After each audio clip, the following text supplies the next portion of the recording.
এই বাইকের নাম খারাপ, নাম লাগাইছে আবার খারাটান। আগে ছিল ছাপড়ি বাইক, এখন হয়েছে খারাটান bike.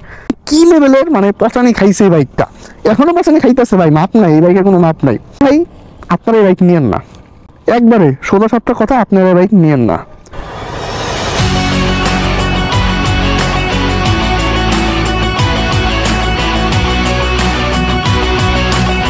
Hello there, Assalamualaikum. This is Farabi Fahim and welcome to my channel Way to Swagger.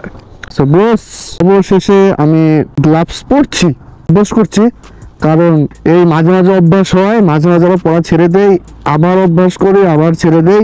তো এখন রেগুলার পড়ার চেষ্টা করবো, কারণ সেফটি ফার্স্ট। আর এই গ্লাভস পরার মেইন কারণ হলো, কদিন আগে আমার একটা বন্ধু অ্যাক্সিডেন্ট করে, তার হাতের এইটা অবস্থা খারাপ। সো যাই হোক, আমি এখন আছি হলাম বসুন্ধরা রেসিডেন্সিয়াল এরিয়ার ভেতর, গেছিলাম হলো ওই পাশে, অ্যান্ড রাইট নাও এখানে রেসিডেন্সিয়াল এরিয়ার ভেতরে। তো এইসব কথা বাদ, কোথায় আছি, মূল কথা হলো, আপনারা ভিডিওর থাম্বনেল এন্ড টাইটেল দেখে বুঝতেই পারছেন আজকে আমি কোন বাইক নিয়ে কথা বলবো। আজকে আমার চলার পথের সঙ্গী, আমার এক্স কানেক্টেড 4B অ্যাভারন, যাকে আমরা সবাই চিনি, যাকে নিয়ে আমার প্রথম ভিডিওতে 17,000 ভিউ এখন পর্যন্ত হয়েছে, আর যেটা এক সপ্তাহ দাঁড়াইছিল প্রায় 11,000, মেবি নট শিওর, বাট 10-এর উপরে চলে গেছিল ওই টাইমে, আজ থেকে প্রায় 8-9 মাস আগের কথা। সো এই 2 বছরের ইউজার এক্সপিরিয়েন্স আমি আপনাদের সাথে শেয়ার করবো। আর বর্তমান সময়ে এই বাইকটা আপনাদের কেনা উচিত নাকি না, সেটাই আজকে আমি আপনাদের শেয়ার করবো। কারণ বর্তমানে 2024 সাল চলে, আর 2025 সালে আমরা আর কয়েক মাসের ভিতরেই পা রাখতে যাচ্ছি। কিন্তু বর্তমানে এক্স কানেক্টেড এই 4B যে বাজার ডিমান্ড এখনো অনেক হাই লেভেলের, আর এর মেইন কারণ হলো ওভারঅল লুকস। কারণ নতুন বাইক যেটা বাইক হয়েছে 4B, ওইটা মানে সেম, খালি সামনে হেডলাইটটা চেঞ্জ করছে আর পিছনে এক্সজস্ট, আর হলো কিছু আপডেট করছে, ডিসপ্লেতে অনেক কিছু চেঞ্জ করছে, ব্রেক কন্ট্রোল ভালো করছে, কিন্তু কালারটাই ম্যাট কালার করছে, ফুল ব্ল্যাকের মধ্যে ম্যাট কালার। আবার দামও অনেক বেশি, অনেক হাই রেঞ্জের বর্তমান সময়, যেটা এবিএস এর এবং নন এবিএস বানাই বাই করছে আমি জানি না, বাট এবিএস এর যেটা, ওটা এখন পর্যন্ত অনেক হাই লেভেলের। বাট সবার কাছে না এই বাইকটা এখন পর্যন্ত সবার পছন্দের তালিকায় থাকে, যারা ইয়ং জেনারেশন, জেন জি, আমি ওই জেনারেশনেরই। সো তাদের কাছে এই বাইকটা এখন পর্যন্ত অনেক হাইপ, কারণ এই বাইকটার এত ভালো ডিমান্ড। আর এই বাইকটা আপনারা এখন বর্তমানে যে সকল মডিফিকেশন, নিচে কিট টিট লাগায়, আন্ডারউইল কিট লাগায়, চারপাশে সাইড কিট লাগায়, মানে এক কথায় অতুলনীয়, আর দেখতেও সুন্দর লাগে। বাট এখন আপনারা বলতে পারেন, ভাই এই বাইকটা তো ছাপড়ি বাইক। এখন কাহিনী হলো কি, আপনার কাছে যদি একটা আমি আয়রন ম্যানের স্যুট দিই, টনি স্টার্কের স্যুট, মার্বেলের আয়রন ম্যান, আপনি এখন এটাকে কিভাবে ব্যবহার করবেন এটা একমাত্র আপনি জানেন। এটা আপনি ভালো কাজে ব্যবহার করবেন নাকি খারাপ কাজে ব্যবহার করবেন, এটা সম্পূর্ণ আপনার উপর নির্ভর করবে। কারণ আপনি যদি এটাকে খারাপ কাজে ইউজ করেন তাহলে তো আর কিছু করার নেই ভাই। এই বাইকটা আসলে অনেক সুন্দর একটা বাইক, ঠান্ডা মাথার বাইক, গরম মাথার জন্য না এই বাইকটা। এখন আপনি যদি বলেন, ভাই আপনাকে যদি আয়রন ম্যানের স্যুট দেওয়া হয় আপনি কি করবেন? এক কথা, ব্যাংকে হামলা করবো, বেশি না 50 কোটি নিয়ে গায়েব। 2-3টা স্পোর্টস বাইক কিনবো, তারপর একটা ডার্ক বাইক কিনবো, দুবাইতে গিয়ে একটা সুপার বাইক, একটা না 2টা রাখতে হবে, Kawasaki Ninja R1M 1000cc obviously. দুইটা স্পোর্টস কার দুবাইতে রেখে আসবো, আর বাংলাদেশের জন্য একটা পোর্শে নিয়ে নিবো, আর একটা হলো ট্রাক টাইপের কারগুলো আছে না, ওইগুলো একটা নেবো। ঠিক তেমনই এই বাইকটাও, মানে এগুলো তো মেশিন বাইক, তাই না? এগুলো যার হাতে যেমন দিবেন সে সেভাবে ইউজ করবে। তো ঠিক তেমনই এই বাইকটা যদি খারাপের হাতে চলে যায় বা ছাপড়ি পোড়ানোর হাতে চলে যায়, তখন এটা ছাপড়ি টাইপেরই চলবে। কারণ আপনি ইন্ডিয়াতে দেখেন অনেক স্কুটি আছে যেগুলো পোড়াবেন একবার টিকটক মিকটক করে ছাপড়ি বানায় ফেলে। আবার যে কেটিএম এত বড় একটা ব্র্যান্ড, ঠিক আছে, যাদেরকে অস্ট্রেলিয়ার এমনকি এই যে ইউরোপ কান্ট্রিগুলোতে মানে এত ডিমান্ডেবল বাইক, বাট ইন্ডিয়া এসে কি করলো এই মার্কেটটা, মানে একবার ধস, ছাপড়ি বাইক বানায় দিচ্ছে ভাই, এত বড় একটা ব্র্যান্ডের ছাপড়ি বাইক বানায় ফেলছে। এন্ড রিসেন্টলি আমি যা দেখতেছি, যারা কেটিএম লাভাররা ছিল, মানে যারা ছাপড়িটা ম্যাক্সিমাম চালাইতো, ওদের ক্ষেত্রে এখন মেইন টার্গেট হলো R15 ভার্সন 3।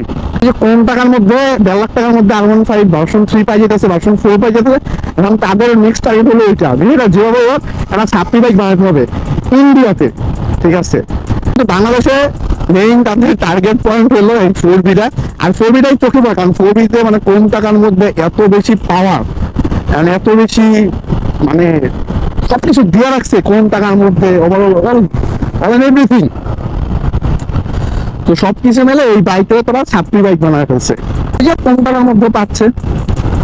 তো যাই হোক, এই সকল কিছু বাদ, এখন আপনাদের সাথে একটু সামনে যাই খোলামেলা পরিবেশে, মনোরম সুন্দর পরিবেশে আপনাদের সাথে বাইকটা নিয়ে আজকে কথাবার্তা বলবো, যে বাইকটা আপনি নিবেন কি না নিবেন, ঠিক আছে, এর চেয়ে বেশি কিছু না।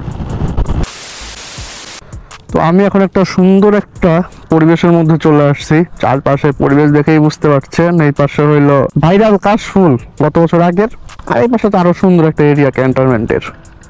অ্যান্ড এখন কয়টা বাজে? 12:25। অ্যান্ড ওয়েদারটাও আছে খুব ভালো, কারণ বৃষ্টি টানা 4 দিন হয়েছে, এখন পুরো পরিষ্কার আকাশ। আমার তো আমার বন্ধু বান্ধব বলে আবহাওয়াবিদ, কারণ আমি সবসময় আমার আবহাওয়ার খবরটা রাখি, কারণ আমাদের এলাকাটার অবস্থা খুব খারাপ হয়ে যায় পানিতে। তো যাই হোক, এই সুন্দর একটা পরিবেশের মধ্যে আমাদের সবার পছন্দের টিভিএস অ্যাপাচি এক্সান্টেক 4B বাইকটা এই সুন্দর একটা পরিবেশের মধ্যে আমি আপনাদের সাথে শেয়ার করব। এই বাইকটা আসলে আপনাদের নেওয়া উচিত কি না। দেখুন, আমি তো আপনাদের সাথে আগেই শেয়ার করলাম যে এই বাইকটা মানে মেশিনটা যার কাছে যেমন দিবেন সে যেভাবে ইউজ করবে, ওই যে আয়রন ম্যানের স্যুট দিয়ে উদাহরণ দিলাম, ঠিক তেমনই এই বাইকটা আপনি যার কাছে দিবেন সে যেভাবে ইউজ করতে পারবে আর কি।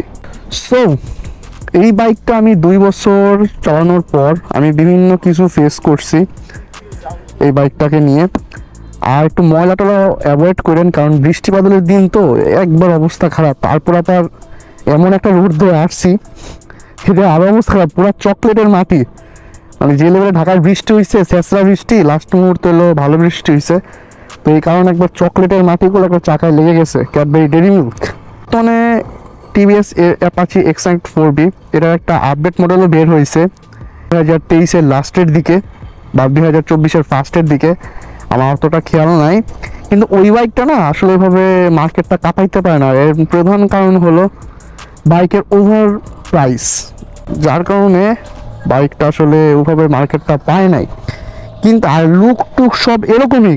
আপনি এটা কেন 2017 সালে যে 4B-টা বাইর হয়েছিল ওইটাও ঠিক সেম, মানে একই বডি, একই কালচার, একই স্ট্রাকচার, একই সব কিছু, জাস্ট হেডলাইটটা একটু চেঞ্জ হয় আর কিছুই না। কিন্তু এবারটা এক্সজস্টও চেঞ্জ করছে, হেডলাইটটাও ফুল চেঞ্জ করে ফেলছে, আর সব এক অল এভরিথিং এক। কিন্তু বর্তমানে আমাদের যে জেনারেশন পছন্দের তালিকায় রয়েছে এই বাইকটা, এটা টিভিএস এক্সান্ট 4B-র 21-22-এর মডেল। এই বাইকটা বর্তমানে তাদের কাছে এখন পর্যন্ত খুব হাই লেভেলের চয়েস। বর্তমান নিচে আন্ডার লিকুইড টিট লাগায় মডিফাই করে একবারে ও মাই গড ড্যাম, আপনারা অনেকে দেখবেন। বাট আমি এই জিনিসটা করি নাই, কারণ আমার এই বাইকের পিছে টাকা খরচ করার মতো এখন পর্যন্ত কোনো মানে মতলব হয় না। আর প্রধান কারণ হলো আমি যদি নেক্সটে কোনো একটা কিটওয়ালা বাইক নেই, স্পোর্টস বাইক নেই, তখন আমি ওটাকে আমার নিজের মতো করে মডিফিকেশন করব। এখন বলি কাদের নেওয়া উচিত, কাদের নেওয়া উচিত না। নেওয়া উচিত না আমি তাদেরকেই আগে বলি, যাদের মাথা গরম বা রাস্তাঘাটে দেখেন যদি অনেক বাইক টানাটানি করতেছে, মানে একটা ভার্সন 3 চলে গেল বা সিভিআর চলে গেল, যাই হোক আপনার আগে চলে গেল, আপনার তো ইচ্ছা ভাই খারাটান। এমনি এই বাইকের নাম খারাপ, নাম লাগাইছে আবার খারাটান। আগে ছিল ছাপড়ি বাইক, এখন হয়েছে খারাটান বাইক। মহাকাশ উড়ে যায়, এডিট করতে করতে মহাকাশ উড়ে যায়, এমনি চালাতে ধারণটা আকাশ উড়ে গেল। তাহলে কি লেভেলের মানে পচানি খাইছে এই বাইকটা, এখনো পচানি খাইতেছে ভাই, মাপ নাই এই বাইকের, কোনো মাপ নাই। তো ভাই আপনারা এই বাইক নিয়েন না, একবারে সোজা সাপটা কথা, আপনারা বাইক নিয়েন না। দ্বিতীয়ত আপনারা যারা বলেন বাইকে প্রচুর তেল খায়, ভাই এই হয় ওই হয়, তাদেরকে বলছি বাইক নিয়েন না। বাইক তেল কেন খাবে? বাইকটা তেল খাবেই, কারণ 4x ইঞ্জিন ব্রো, বাইক তেল খাবেই। আর সবচেয়ে বড় হলো ভাই বাইকটাকে মেনটেন করতে হবে, ওভারঅল প্রপার একটা মেনটেন করতে হবে। আমি তো সিটির মধ্যে 35 পাই, মানে 31, 32, 35 দেয় ভাই বেশি, ম্যাক্সিমাম 32 তো আমি পাই। অ্যান্ড আমার যেরকম সিনিয়র ভাইটার আছে যারা 4B চালায়, ঠিক আছে, তাদের কাছে আমি শুনছি ভাই 32 পায় ম্যাক্সিমাম, আমারটা ধরে আমি 32 পাই। কিন্তু এমন কিছু পোলাবেন আছে যা শুনি যে ভাই 22 পায় 25 পায়, এটা কিভাবে সম্ভব?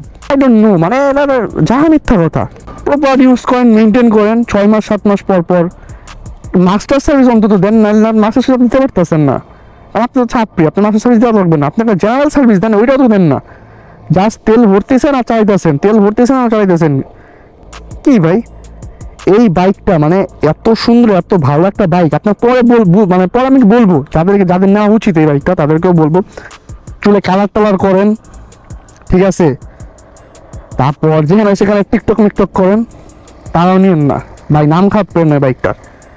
একটা গুড লুকিং বাইক, দেখতে সেই লাগে। দেখেন আপনি যেই পরিবেশে নেবেন এই বাইক থেকে সবাই তাকায় থাকবে ভাই। এটা নেকেট স্পোর্টস বাইক, আপনারা এই যে বাইকটাকে একবারে ছাপড়ি বানায় ফেলছেন, এটা কোনো মানে আছে বলেন? ওই যে গরু দেখতেছেন, একটা গরু আসতেছে, আপনার গরু হলো সমান, কারণ আপনারা এই জিনিসটা নষ্ট করে ফেলছেন। ছাপড়ি বাইক বললা, ওই নাকি ভার্সন 3 যাইতেছে। দেখেন এত দামি একটা বাইক, বাট তার হেলমেট নাই, দুটো একটা হেলমেট নাই।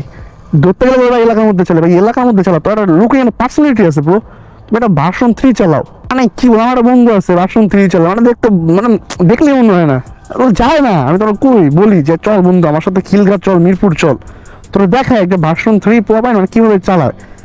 তাই এই সকল মানুষজন তাদের মাথা গরম, কেউ যদি পাশ দিয়ে চলে যায় এখন আপনার খাওয়া টান খাইতে হবে, বাইকটাকে প্রপার মেনটেন করতে পারবেন না, তারা এই বাইক নিয়েন না, তারা এই বাইকটাকে একবারে মাথা থেকে ক্যান্সেল করে দেন। কারণ আপনাদের কারণে এই বাইকটাকে ছাপড়ি বাইক বলা হইতেছে, খাওয়া টান বাইক বলা হইতেছে। মানে এমন সব পুরান এখন বার হয়েছে, মানে বাইকটাকে মজা করতে করতে বলবো আপনার একটা এডিট দিছে খাওয়া টান আকাশে উড়ে যায়, তাহলে বুঝেন কি লেভেলের বাইকটার পছন্দ হয়েছে। মানে এত সুন্দর বাইক, আমি তো 2 বছর ধরে চালাইতেছি, আমি এখন পর্যন্ত কোনো একটা ইস্যু পাই নাই, কিচ্ছু পাই নাই। মানে একটু কিছু বলে দেই এই বাইকটাকে, যারা আমার কথা একমত হবেন। আর 26 চ্যাপ্টার বাদ, মানে একটু ভারতের চ্যাপ্টারে আসি, মানে কালার নেবেন না। এই বাইকটা কিন্তু ভাই প্রচুর স্লাইড কাটে, কারণ হলো এই বাইকের টায়ারটা ভালো না। আমার একটা ফুল ডিটেলসের উপরে বাইকের উপরে একটা ভিডিও করা আছে, আপনারা আই বাটনে প্রথমেই দেখতে পারবেন, বা এখন মনে হয় চলে আসছে উপরের দিক। সো এই বাইকটা নিয়ে আমি একটা শর্ট ভালো একটা ভিডিও আপলোড করছি, আপনারা দেখে নেবেন। এর টায়ারগুলো ভালো না, বেশিক্ষণ চালালে একটু ইঞ্জিনটা হিট হয়ে যায়। ভালো তেল যদি আপনি না দেন তাহলে এই বাইকটা আপনার সিটির মধ্যে 30-এর নিচে একটু মাইলেজ দিবে। এই বাইকের মিটারে ঝামেলা করে। আর একটা সমস্যা হলো যে একটু ফগ জমে যায় এই বাইকের। তারপর গিয়ারে একটু শিফটিংয়ে আপ ডাউন করে, কারণ আপনি যদি 1 গিয়ারে চালান আপনাকে 2 গিয়ার দেখাবে, 3 গিয়ার দেখালে আপনার আবার 2 গিয়ার দেখাবে, মানে একটু। আর নিউট্রাল হলে আপনি বুঝবেন না, ওটাকে 1 গিয়ারে দেখাবে। এটা তো একটা প্রবলেম আছে বাইকের, মানে একটু টুকটাক সমস্যা আছে। আপনি যদি বাইকটা নেন আপনার প্রথম কাজ হবে ভাই টায়ারটা চেঞ্জ করে ফেলেন, আর কিছুই না। তো এতটুকু ছোটোখাটো সমস্যা, এর বেশি কোনো সমস্যা নাই ভাই আশা করি। আর ওই যে যা নেবেন না ছাপড়ি বলবেন, তাহলে কি বলছি ভাই, মাথায় রক্ত বলেন তোরা নিস না ভাই, বাইকটা ওরা মানুষ যদি খাওয়া লাইসোস। তোদের ভয় আমি মনে করি যারা এই বাইকটাকে কোম্পানি যারা ক্রিয়েট করছে বা ইনভেনশন যারা আছে, তোদের কারণে মানে এই বাইকটা স্পোর্টস কিট ওলা বাইক আসে নাই, একবারে হায়ার সিসি চলে গেছে 320 সিসির এই কারণে, তোদের কারণেই। তো এখন আমি বলবো কাদের এই বাইকটা নেওয়া উচিত, যারা ডেলি লাইফে চলাফেরা করতে পছন্দ করেন, অফিসে যান বা বিভিন্ন কাজে যান দূর দূরান্তে, এই বাইকটা তাদের জন্য একবারে পারফেক্ট। কারণ আপনার হাইওয়েতে চালাতেছেন বাইকটা, এই মুহূর্তে আপনাকে একটা গাড়িকে পাস করতে হবে, তখন এই বাইকে যে রেডি পিক আপ ভাই মাথা নষ্ট। আপনি যখন একটা ক্র্যাপ করে আপনি ওই জিনিসটাকে পাস করে আপনি ওই পারে চলে যাবেন, কারণ এই বাইকের রেডি পিক আপ অনেক ভালো ভাই, মাথা নষ্ট। আর ডেইলি লাইফে ইউজ করার জন্য বেস্ট বাইক, সিটির মধ্যে অনায়াসে। যেখানে সুজুকি পাইতেছেন 45, কিন্তু অনেকের আছে মানে সুজুকি জিক্সারের থেকে 4V পছন্দ, আপনারা 35 পাবেন ভাই, 35-32 পাবেন যদি ভালো তেল ভরেন। তো হলো এই বাইকের বিল্ড কোয়ালিটি ওভারঅল অনেক গুড, অনেক টেকসই। আপনি কালার বলেন মানে সব অনেক ভালো। আমার বাইকটা একটু ময়লা, তাই জন্য আর কি খারাপ দেখাচ্ছে বৃষ্টি বাদলের দিন। এই জন্য বাইকের হেডলাইটের যে লাইটটা, হাই বিম বলেন লো বিম বলেন, মানে আপনি যখন হাইওয়েতে চালাবেন মানে এটার জন্য বেস্ট এর লাইটটা। আপনার যদি বলি শর্টে বাইকের সিট কোয়ালিটি অনেক সফট, অনেক ভালো। আমি বলি যে এই জেনারেশনে যেগুলো বাইক আছে, আপনি জিক্সার বলেন, এফজেড বলেন, লিফানের কিছু কিছু বাইক আছে, ওটা বাইকের থেকে এই বাইকের সিট কোয়ালিটি অনেক ভালো। আপনি লং রাইডে খুব মজা পাবেন। এই সকল কারণে আপনি বাইকটা নিতে পারেন। আর একটু ইঞ্জিনটা হিট হয়, এটা আপনাকে মেনে নিতে হবে। অত হিটও না যে আহামরি আপনি ডিম পোস্ট করতে পারবেন, এই করতে পারবেন। একটু লং ইয়ারে চাইলে একটু হিট খাবে, বাট সিটিতে ডেলি লাইফ ইউজ করার জন্য আপনি অত হিট খাবে না ইঞ্জিন, আশা করি। সো এই সকল কারণে আপনার বাইকটা নিতে পারেন। এরকম কিছু কিছু কাস্টমাইজ ডিজাইন করে নেবেন, স্টিকারের মতো দেখতে বাইকটা খুব ভালো লাগে। আমি একটু আনকমন ডিজাইন করছি পাশে স্টিকার, কেউ 2-3টা, বাট আমি 3টা লাগাইছি, দেখতে সুন্দর লাগে, আনকমন বাইক লাগে, যে পিছন দিক দিয়ে দেখাই, সো একটু আনকমন লাগে। এই হইল আমার মতামত। ওই বিষয় আপনারা ফলো আপ করেন, তাহলে এই বাইকটা আপনাদের জন্য পারফেক্ট হতে পারে। আর আমি যেহেতু ডেলি লাইফ বলেন, ট্যুরের টাইমে যখন আমি লং রাইডে যাই, বাইরে হই, শর্ট রাইড, লং রাইড, তো সব কিছু মিলে এই বাইকটা আমার জন্য একবারে বেস্ট, ঠিক আছে। মাঝে মাঝে একটু টানি যখন মন চায়। আর যারা এবিএস নিতে চাচ্ছেন, এবিএস নিতে পারেন, ডাবল ডিস্কেরটাও খুব ভালো বাইক, বাট এবিএসটা আমার কাছে পার্সোনালি অত ভালো লাগে না। কিন্তু হ্যাঁ, এটা সত্য যে অ্যাক্সিডেন্ট টাইমে যখন সিচুয়েশনটা হয়, ওই টাইমে এবিএসটা খুব কাজে যায়। বাট তারা ডাবল ডিস্ক অভ্যস্ত, আপনার বলবেন ডাবল ডিস্ক থাকে, এবিএসে যাওয়ার দরকার নাই, গেলে ভালো, বাট আমার কাছে পার্সোনালি এবিএসটা ভালো লাগে না। এই হলো মূল বিষয়। এই সুন্দর পরিবেশের মাধ্যমে আপনাদেরকে সুন্দরভাবে বুঝিয়ে দিলাম। আর যদি কোনো থাকে আপনাদের, আমার কমেন্ট বক্সে জানিয়ে দিন। আর আই বাটনে তো লিঙ্ক দিয়েই দিলাম, ওইখানে আমার প্রপার 4V সম্পর্কে একটা ভিডিও দেওয়া আছে, আপনারা এখান থেকে দেখে নেবেন। তো যাই হোক, আজ এই পর্যন্তই। সবাই ভালো থাকবেন, সুস্থ থাকবেন, পরিবারকে খেয়াল রাখবেন, আর বেশি বেশি বেশি করে বাইক চালাবেন আর কি। প্লিজ।